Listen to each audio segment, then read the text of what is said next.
Andrea fa tsisy nandre andeha anaky lavitra be le MP tsy voavaly le saiko andrano marary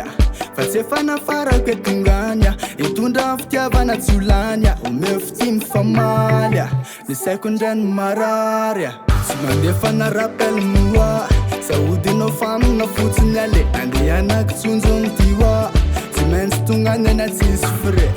nefa tiako raha mololo vimina lovy any fomanontolo efa netiko aty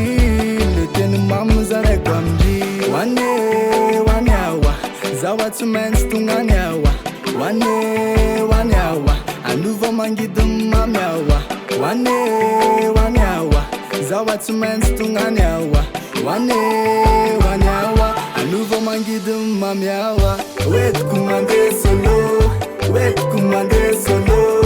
oetiko mandeha midodo oetiko mandeha midodo oetiko mandeha solo oetiko mandeha solo oetiko mandeha midodo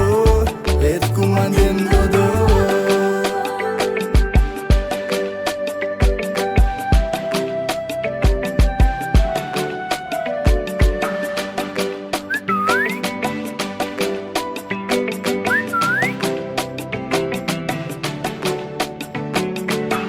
Fimpolo kelany nisuka fale alika andrana malya aleo fahendrasako tsy abita fa lehibe mintsy afa tsy nisy nama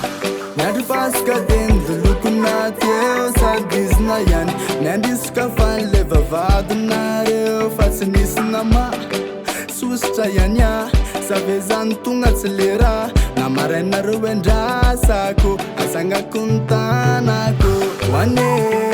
awa zaho tsy maintsy tongany awa hoane awa anova mangidy mamy awa hoane awa zaho tsy maintsy tongany awa